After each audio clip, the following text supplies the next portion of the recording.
bango-bango talaga ng Pride with Fabcon. Dahil ayon sa research sa Metro Manila, halos 80% ng mga misis mas gusto ang bango ng Pride with Fabcon kesa leading brand even after 24 hours. Kaya mga misis, tuloy-tuloy ang bango ng Pride with Fabric Conditioner. Alam niyo ba kung bakit number 1 ang smart dishwashing sa paste? Kasi napakarami ng mga misis ang nakakadiskubre ng galing nito sa pagtanggal ng sebo at bakterya. In fact, ayon sa lab test, ang smart dishwashing paste may over 80% more cleaning power kesa leading liquid brand. Kaya mga misis, lipat na sa smart dishwashing. Tanggaling-galing! At yan ang mga produkto ng ACS! Hey! Tambala na! At eto na sila, ang nag-iisang masugid na tagahanga ni Nicole Yala. Chris Chuper! Kasama ang nag-iisang diehard fan ni Chris Chuper, Nicole Yala! Dear Nicole and Chris. Dear Nicole and Chris. Dear Nicole and Chris. Dear Nicole and Chris. Magandang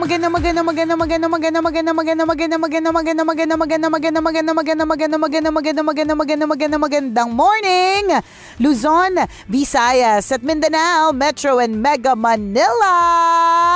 Isa na naman panibagong linggo, huling linggo na ng taon. Yes. OMG partner, I cannot wait na matapos ang 2019. At feeling ko maitatawid naman natin to ng maayos. Na hindi tayo nagkakasakit. Yeah, di ba? In fairness. Totoo. Naku, huwag na nating i-jinx partner. In fairness, this December. Yes. Di ba? Sa gitna ng maraming ginagawa, hindi tayo nagkasakit. Wala ka bang wala kang major sakit na naranasan nito o na-experience? Ay, madami akong sakit sa puso. Okay. Yan. More on dagok sa puso, no? more on emotional yung damage. Hindi siya hindi siya simpleng sakit hindi siya emotional hurt, emotionally damaging. Kaya nga sabi ko, naku, oh my God, I cannot wait. Sana na matapos talaga yung 2019 at hoping, wishing and praying that this new decade, o kahit hindi na yung buong dekada, kahit yung 2020 man lang ibigay man lang sa akin. Kasi parang sana masyadong okay na maaliwalas na ang buhay. Wala masyadong problema. Although of course, problems will always be part of life. Or siguro parang, sabi din kasi ni Lord, parang masyado ka rin namang maraming taon na in-enjoy na wala kang matitinding dagok eh. So, yung isang taon na binigyan kita ng dagok, dami reklamo, Nicole. Tatanong sana kita kung ano naging highlight mo ng 2019 eh. Oh my God. Maliban na sa Hindi, tingnan natin yung brighter side. Brighter side. Wait. Mas tumatak talaga yung hindi maganda. Oo, partner eh. Honestly, parang, of course, the brighter side of things is that, laging masaya kapag ka may bata sa bahay. And the addition of ang addition ng anak ko sa pamilya namin is a happy addition, 'di ba? Ibang kasiyahan talaga pag mayroong bata sa loob ng bahay. Iba talaga, totoo naman 'yun. Kaya lang iba din yung pagod kapag may bata sa loob ng bahay kasi hindi, dahil nga wala pa silang medyo sense of time. Feeling nila anytime gusto nilang gumising, dapat gising ka din. Yun nga lang din nakakapagod, 'di ba? Correct. So ang ending wala talaga. Talaga ngayon 2019 talaga, bulok. Grabe, sobrang intense. Grabe yung dagok, no? Oo, grabe yung 2019. At hindi lang ako partner. Meron din akong ilang mga kaibigan na nagsabi na parang 2019 isn't also their year. Parang medyo bad din for Totoo, ako din. Meron ako, siguro ako may mga 3 kaibigan na yan din yung yung naging na-share nila sa akin nung nag-usap-usap kami. Na grabe yung 2019. Sa utang, nagkaproblema sa asawa, na-break ng jowa. Yung nagkasakit yung magulang. Nagkasakit yung magulang. Oo, diba? Ng mahaba-habang panahon. Correct, ganun. Hindi talaga maganda. Pero ang tiningnan kong magandang highlight natin ngayong year na to, nabayaran tayo. Ha? Thank you, Lord. Siyempre, nagpapasalamat tayo dyan. Oo, malaking highlight talaga yun. Kasi kung hindi nabigay pero partner, yung bayad na yun. Hindi naman lahat. So, medyo kulang pa din. Pero at least meron pa rin tayong savings for 2020. Sige. Yun na lang din ang iisipin ko. Talaga, feeling ko magtatampo ako kay Lord kung hindi tayo nabayaran.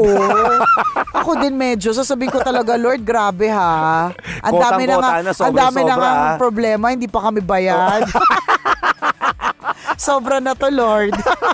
Parang antindi na talaga. So at least may inihabol Meron. na May inihabol na biyaya. Actually, bago matapos ang 2019. lagi, sabi nila, gano'n naman daw talaga si Lord. Parang bibigyan ka ng mga ng mga issues, ng mga problema, pero grabe din naman siya maglambing pagkatapos. Tama. 'Di ba? Talagang get ready sa Ibubuhos niya rin talaga. sa todo-todong pagbuhos. Nagustuhan ko nga yung meron akong isang sponsor, sinusponsor niya yung earrings ko, yung sprinkles. Nagpadala sila sa akin ng Christmas gift nung netong recently. Tapos natuwa lang ako dun sa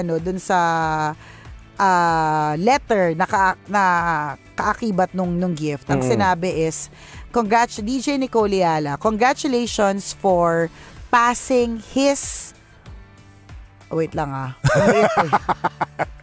passing his exams this year.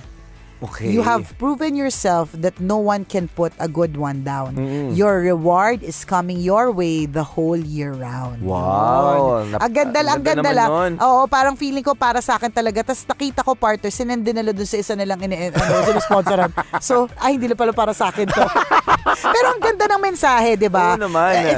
It's a beautiful message, especially for a year-ender na parang congratulations, for passing the examination, napasa mo lahat, correct, lahat ng mga examination ng buhay na ibinigay sa iyo ni Lord. O ngayon, yung reward mo dahil ipinasa mo yung mga matitinding mga exam mo ngayong taon, 'di ba? Yung mga matitindi mong pinagdaanan ngayong taon, yung reward mo parating na, 'di ba? Ang sarap lang isipin na the reward is coming, 'di ba? Get ready, prepare yourself for what is to come. Tama, sabi ni Lord, bibigyan kita ng star. Ay nako, sarili kong star. Oh my gosh. Gusto ko nga, Lord, kahit sarili ko na lang kontinente, tapos mamimili lang ako ng mga taong nandoon. Yung star, di ba? Ano ko yung star? Layo nun. Kontinente, dito lang tayo sa Earth. Yung pwedeng puntahan, yung pwedeng lakbayin. Correct. Alam mo, kung meron akong wish kay Lord, yung mga wish na kakaiba, o kaya, yun talaga, yung Lord, magkaroon ng sariling star? Hindi, sariling kontinente. O hindi, sariling bansa. Wala na, overpopulated na. Hindi, kaya nga kung nga lang, sariling bansa, tapos pipiliin ko lang yung mga taong gusto ko na nandun. Yun ang wish ko talaga. Hindi, magpa-reclaim ka din sa Manila Bay. Para meron ka sariling isla. Ayoko, gusto ko bansa. Makapag-tantrum sa kala mo naman totoo. Ayoko. Kala mo naman posible. Ayoko, gusto ko bansa. Mambihira. So, yun lang. So, kung ang 2019 po ninyo talagang todo-todo yung mga dagok, isipin na lang natin ngayon 2020, taon na natin to. Tama. I-claim natin yun. Oo, partner. Again, this too shall pass. Ano man ang pinagdaanan mo o pinagdadaanan mo ngayon, sana pagdating ng 2020, kung ano yung wish mo na magbabago sa buhay mo, tutulungan namin na maisakatuparan sa pamamagitan ng aming dasal. Tutulong? Gusto niya magkabahay? Tutulong ka, partner mo? Dasal-dasal lang. At diba? napakahalaga naman pagdadasal. Totoo ka dyan. Ay, nako, nakakalurke. Yung isa nating magulang, sabi niya, Dear Nicole and Chris, tambalanisan niyo po ako since 2014. Ano po ba dapat kong gawin? Kasi hanggang ngayon, nakalipas na ang Pasko, mainit pa rin ang ulo ko sa mister ko dahil wala man lang siyang tinupad sa wishlist ko. Kulang sa dasal. Kulang sa halik. Kulang sa lambing. Simple lang naman ang mga gusto ko. Yung una, gusto ko po ng bagong walis. Hindi niya man lang ibigay kasi po yung walis po namin sobrang pudpud na, nakakasakit na po siya. Hindi niya ako binigyan ng walis. Okay. Sabi ko, hindi na nga ako humihingi ng vacuum, walis lang, hindi pa maibigay. Tapos, humingi din po ako sa kanya na nasa wishlist ko, kahit man lang gift certificate para sa massage, hindi niya pa rin po binigay. Nakakalungkot lang po dahil humingi din ako ng tsokolate, hindi rin po ibinigay. Naiintindihan ko naman po na isang kahig isang tuka kami. Pero totoo ba? Maski walis hindi maibigay? Kaya hanggang ngayon, ang sama-sama ng loob ko. Tama ba itong nararamdaman ko? Hindi naman siguro labis ang hinihingi ko. Please help me po. Padalang kita ng walis. Issue talaga yung walis. No, baka naman kasi pag nakikita ni Mr. na hindi ka nagsusuklay, may walis pa sa bahay. Andiyan pa pala yung tambo. Oo. Nasa ulo mo. Akala niya, dual function yung hair mo. Yung hair mong tegi na, o diba? Kaya ito lagi ko sinasabi, kapag kang misis mo ay haggard, sa palagay ko, kasalanan din talaga ng mister. It's either wala kang binibigay na extra budget para magpaganda siya, o di naman kaya, masyado mo siyang sinistress kaya pumapangit siya. Dalawang bagay lang yun. Okay, hindi mo din nire-remind. Alam mo, mag-conditioner ka minsan, di ba? Mga gano'n, makakatulong kasi minsan nakakalimot na yung mga misis natin o yung mga misis ninyo. Sa mga sarili nila. So, ang mga lalaki yung taga-remind na, uy, baka na-miss ko na yung maganda mong buhok. Yung mabango at malambot mong buhok. Correct. Diba? Ngayon, amoy mantika, amoy sabaw, amoy sibuyas. May amoy, diba? Alam mo, nakakalungkot talaga kapag ka nag-e-expect Kaya, dapat wag mag-expect para hindi masaktan. Ganon. Correct, pero yung kaya lang, ang simple kasi, mabuti man lang kung ang hiniling mo talaga bagong cellphone, o kaya, ang tawag, basta yung mga mahihirap na i-achieve isang set na mga mahaling pabango o kaya mga pangkolorete sa mukha. Makarating sa isang lugar na gusto mong puntahan. Oo, yun yung mga medyo mahirap kung isang tuka. Pero walis, magkano lang ba walis ngayon? Ang walis tambo. Unless ang sinabi mo is, gusto ko ng walis specifically nakalagay Baguio City nakalagay. Yung babiyahe pa yung mister mo, unless ganon. Kasi yung walis kung, halimbawa, walis, dalawa lang naman ng klase ng walis walis tambo tingting. Pag walis tingting, merong 25 pesos, 50 pesos, magandang klase. Pag walis tambo naman, may 75, 100 pesos. Diba, para maging issue at makarating sa tambalan itong problema mo sa walis. Alam mo, feeling ko parang more than yung hindi na ibigay yung wishlist, yung more than yung material na bagay na hindi mo natanggap is yung idea na hindi in-effortan yung wishlist. Kumbaga parang hindi para sa akin importante kasi yung wishlist Kasi at least hindi na mahihirapan yung magbibigay ng kung ano ibibigay sa'yo. Oo, kasi sinasabi mo na kung anong gusto mo, kung anong kailangan mo 'di ba? Yun yung kagandahan doon. Tapos, kaya nga siya list kasi kung hindi mo nga afford yung isa, meron pang mga iba na mga pwede. Tapos hindi binigay sa'yo, nakakasama nga naman pala ng loob. Kumbaga parang kung yung nararamdaman mo legit na hindi tinupad yung wishlist mo, plus yung nasa list, hindi naman din mahirap. 'Di ba? Yun yung hindi pa ibibigay. Kaya nga kung ako yan pasasabuhan ko yung mister ko ng plapla. yung pasabog nakalagay doon sa loob na isda na plapla. Para kumalat sa mukha niya, maging mapanghi siya. Para maging siya. Hindi ko maintindihan din kung bakit iniisip ko parang sobrang tindi ba, sobrang tight na parang even and extra 50 pesos or 100 pesos ay may bigat. May mga ganun nasa sobrang tight, 'di ba? Ang dami ko may kaibigan kasi ako partner na may sari-sari store. At dun sa sari-sari store niya, dun niya nakikita yung iba't ibang uri ng mga bumibili. Nandyan yung mga magpapabarya lang. Nandyan yung mangungutang. Nandyan yung magpapaload ng marami kasi may kadaldalan. Nandyan yung magtatanong lang, hindi naman bibili. Correct, totoo yan. May ganon. Tapos nandyan yung construction worker na ganito lang ang halaga, tapos itatanong kung magkano ilan yung pwede mabiling itlog o noodles kasi paghahatian ng pamilya na 6, mga ganon.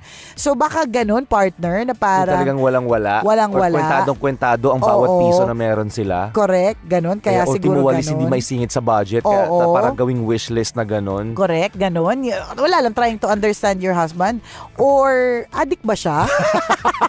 Bakit hindi niya natupad kahit isa doon? Ang dali-dali lang ng walis, di ba? Ganito na lang gawin mo mamaya. Pag dating ng mister mo galing sa bahay, ay galing sa trabaho, ikalat mo lahat ng mga gamit. Yan. Pag tinanong, bakit ang kalat-kalat? Ay, nako. Sabihin yan. mo, walis bakit? nga May tayo, wala tayong pambili. Di ba? May walis ka?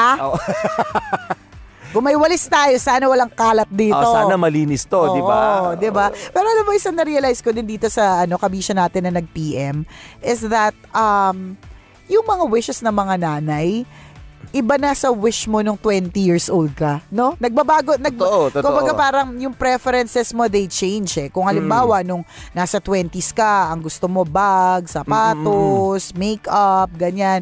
Dadating yung panahon na walis tambo na yung gusto mo, panibagong vacuum. Ako partner. Yung mga nagagamit na, more on needs na. Meron akong isang, tumitingin-tingin ako sa mall, naghahanap ako ng pangregalo. Tapos makakita ako ng isang bagay na mura lang. Tapos kasi minsan sasabihan ako na parang, ano pa bibigay ko sa'yo, Nicole? Parang kaya mo naman. Lahat. Oo, ganun. Pero hindi eh. Halimbawa, bigyan mo ako ng bumbilya. Oh my God, ang saya-saya ako sa bumbilya. Hindi, meron ako nakita na, ano ba yung nakita ko? Bumbilya. Battery ba or bumbilya na parang sabi ko, bakit yung mga tao, hirap na hirap akong regaluhan? Ano ba naman yung bigyan niyo ako ng battery? Kasi yung, halimbawa, battery na AA o kaya AAA, yan yung mga lagi nawawala sa bahay namin eh. Yung kung kailan mo kailangan magpalit ng baterya ng relo o kaya ng remote, saka wala, yung effort ka pang pupunta ka ng mall o kaya ng tindahan para bumili ng battery. So, para sa akin, bigyan mo ko ng battery as a Christmas gift. Napakalaking bagay, no? Tapos doon ka lang na-realize na parang... Saan taas ng value nun, ha? Oo. Kaya yun. Oo, battery kaya yun. Gets mo, partner? Yes, parang yung priorities change, eh. Na parang, kapag ka binigyan mo ako binigyan mo ako ng sandok, partner. Parang feeling ko, ang saya ko sa sandok. Di ba? Pero parang... Hindi ko alam kung ano magiging interpretation ko sa mga gusto mo ngayon. Hindi, partner. Kasi yun yung mga bagay na minsan, akala nyo lang kasi for some people na mahirap regaluhan. Hindi talaga. Kasi there are some things that they don't buy agad eh. Halimbawa, yun nga, battery, yung mga ganyan. Alam mo, kalimbawa, merong isang year, partner. Siguro lahat ng relo sa bahay nyo hindi umaandar. Big deal sa akin yung battery. Hindi kasi lagi siyang issue sa akin, partner, na yung mga remote yung hindi gumagana.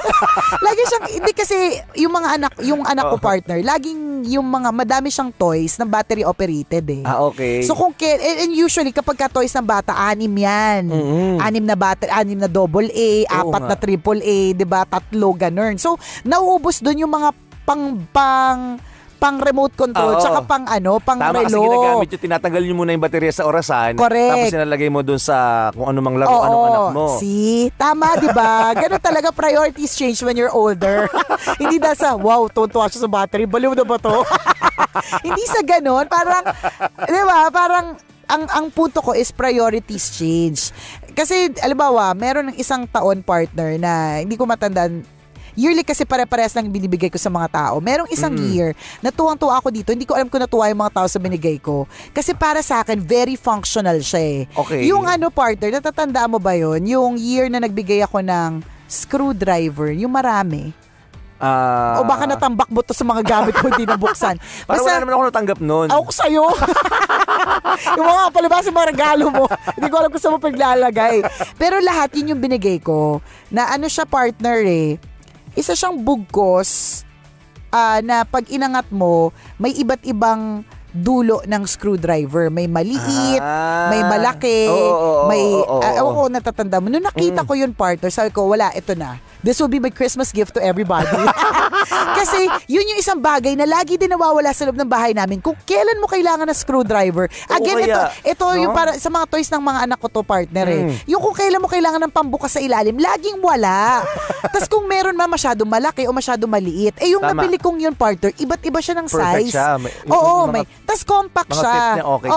Maliit eh. Compact. As in, ang liit niya talaga. Parang naalala ko na nga yun. Kasya sa kamay. Smaller than the hand. So, kasya sa gitna ng hand. So, tapos na-fold kasi siya eh. So, para sa akin, very functional siya. Na parang, okay, kung nasa 20s ako, hindi ko ito may isip i-regalo. Bakit ako mag-regalo ng screwdriver? Pero dahil nga, nanay na ako, tapos issue ko lagi yung screwdriver. Feeling mo magagamit to ng lahat ng tao. Tama ka naman. At totoo naman din, di ba? Hindi functional yun. Sino sa mga kaibigan nyo nagbigay na ng screwdriver? Wala pa. Wala, diba? Wala. Sino sa inyo nakatanggap na ng Philips ngayon? Diba? Sino nakatanggap ng Philips? Ako, partner, makatanggap ako ng Philips. Oh my God, big deal sa akin siya. Lalo kung para sa akin. Pero sana lahat may intindihan na makakatanggap. Kasi pag hindi nila naintindihan, ang weird yung nagbigay ng regalo, binigyan ako ng Philips. Pagbata kasi hindi may intindihan eh. But kung halimbawa matanda ka na, tapos makatanggap ka ng Philips, parang, grabe, binigyan ako ng Philips. Thank you ha. As in, ang saya talaga neto. Totoo kasi minsan... Hindi kayo nagkamali lang siya ng bigay. Hindi ka nag-recycle lang siya. Ewan ko ha, ako lang ba to? Kabisyo, pero I think it's I think people can relate to priorities change and your preferences for gifts change as you age. Tama. Diba? Tingnan mo, ito perfect example yung nanay na nag-PM sa atin. Diba? I'm sure nanay nung nasa 20s ka. Parang hindi lahat maintindihan, pero, diba? pag pinilit mong intindihin, oo naman, may sense naman eh. Kanina ko pa iniisip, parang yung grabe. Paano naging issue yung walis, paano naging issue diba? yung isa pa? Walis, GC sa massage, tas tsokolate. Diba? Para sa iba, ang simple lang naman, pero para sa isang nanay, napudpud na yung walis tambo. Oo. Diba? Na hindi niya mabili, na inilalambing niya lang naman, big deal yun. Para sa isang nanay na ang tsokolating kakainin niya, isusubo niya lang sa anak niya, bigyan mo naman ako sa Pasko, big deal din yun. Para sa isang nanay na ang tigas-tigas na ng likod sa dami ng lamig, diba? Big deal sa kanya yung makatanggap ng 250 pesos na GC sa isang massage, 'di ba? Na massage. Yung bang ganon. So yun yung punto ko dun sa screwdriver, Philips, battery. Alam mo, pinakamagandang regalo na receive ko, naalala ko lang. Mula sa iyo is yung screwdriver nga. Hindi. Alin? Yung parang siya, parang gripo na parang gripo na. Ilang taon ako nun. Naka-display sa bahay namin yun. Hanggang ngayon? Pang mayaman kasi na-amaze lang. Pag may bisita sa bahay namin. Natutuwa sila, yung mga galing ng yung mga kamag-anak ko sa probinsya. Yung galing, saan lumalabas yung tubig? Kasi siya? Tulit lang siya, hindi napupuno yung pitchel. Display po siya na parang may tubig. Tas may gripo, tas may pumapatak na tubig. Natatandaan ko, partner, gift ko yun ng 20s ako. Tagal na, diba? Diba? Ang tagal na. Baka naman meron pang isa pang gano'n. Wala na akong makitang gano'n eh. Tapos simula noon, parang na-realize ko every year, nag-change siya. Depende sa budget. And depende din nga sa sa nakikita kong parang pangangailangan, parang ganun. So, nag-change lang yung priority. So, mabalik tayo dun sa nag-PM. Siguro dapat sabihin mo sa mister mo na, priority ko naman tong linisin yung bahay natin. I-prioritize mo naman yung gusto ko. Kasi totoo din na nga naman, maaaring para kay mister, baliwala yung mga bagay na yon, parang ano ba yan, ginagawa mong issue. Pero kung iintindihin mo si Mrs., may hugot naman pala talaga. Correct. Malay mo, takam na talaga siya makakain ng tsokolate. Correct. Diba? Gustong-gusto niya na magka-diabetes. Diba? Alam mo yun? Ibigay mo na yung simpleng kaligayahan kung tutuusin. Ano ba buti naman? Nga mababaw ang kaligayahan. Kaya nga, yun nga yung sinasabi ko kanina, partner. Hindi naman siya humiling ng mamahaling bagelya. Tama. Hindi siya humiling ng trip to somewhere else. Wala siyang hiningi-hiniling na gadget. Isipin mo, walis tambo. Tama, yung tsokolate, hindi naman ibig sabihin mamahalin yung hini, bigyan mo na ng hini. Oo, magkano naman yung hini? Hini ba yun o honey? Hindi ko rin alam. Honey. Parang nakakauboy hini. Choknat na nga lang. Choknat na lang. Diba? Mali mo yung mga ganong simpleng lang, diba? Kaligayahan niya. Pero kung magbibigay ka naman ng Haney, kabisyo. Huwag naman isang piraso lang. Damihan mo isang naman. supot na. Tsaka kung ako yung Mr. Partner. Tsaka kung ako yung Mr. Partner, ano ba naman ibigay ko yung 3? Pero then again, ulitin ko, hindi natin pwedeng i-judge kasi hindi natin alam yung kwento eh. Baka sobrang hikahos na every cent matters. Tama. Diba? Baka naman yung mga friend mo dyan sa area na yan, hindi nga sila humingi ng kahit ano sa nila.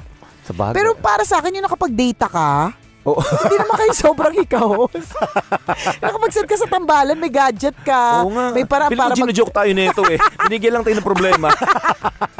Pero binigyan tayo ng isipin. Ang hugot lang namin dito is, kung may hiling tapos parang feeling mo naman deserve niya. Tsaka diba, kung buong mabigat ibigay mo na. Oo, hindi na pinag-iisipan yung mga ganyang klase mga bagay. Tama. Hindi pa tapos ang taon, kabisyo, makapit lang, baka kung yung nasa wishlist nyo mabigay pa rin. Malay nyo hindi pa lang sumasweldo yung mga magbibigay sa inyo. Ay nako, kabisyo, sana po okay sa all right the rest of your day. Muli ako po si Nicole Yala. At ako naman si Cambio King Chris Chuper. Na nagpapaalala, una magdasal ka para mabuhay ka, pangalawa mag-toothbrush ka para mabuhay naman iba. Yun! Ang programang Walang Problema, Hey Tambala Na, ay hatid sa inyo ng Bear Brand! Talaga namang nakaka-inspire ang kwento ni JV Kalayag. Correct. Biruin mo pa lang bata pa lamang pinagsabay ng paglalako at pag-aaral. Iba talaga ang taong may pangarap na makaahon at magtagumpay sa buhay. Corrected, Baya. Kaya kailangan ng mga bagets, parang katulad ni JV Kalayag, hindi lang tibay ng loob, tibay din ng katawan para abutin ang mga pangarap nila. Kaya mga mommies, bigyan po sila ng tibay na mas pinatibay pa ang New Bear Brand Fortified Powdered Milk Drink. Ngayon, dinagdagan ng zinc versus previous formulation, tulong laban sa sakit. More din ng calcium versus Brand X base sa Rennie, 4 to 6 years old, tulong sa tamang paglaki. At syempre, huwag kalilimutan mga kabisyo na ang Bear Brand may iron at 100% vitamin C base sa Rennie, 4 to 6 years old. Basta samahan lamang ng 3 balanced meals araw-araw. Kaya mga mommies, tulungang patibayin ng mga bagets dahil pag may tibay, kayang magtagumpay. New Bear Brand Fortified Powdered Milk Drink. New Bear Brand Fortified Powdered Milk Drink is not suitable for infant feeding and is not a breast milk substitute. Partner! Yes, partner! Tuwang-tuwa yung mga kaibigan ko nang makabili sila ng Flair S8 Plus. Ay nako, yung kaibigan ko, happy-happy din yung sa kanyang Flair S8.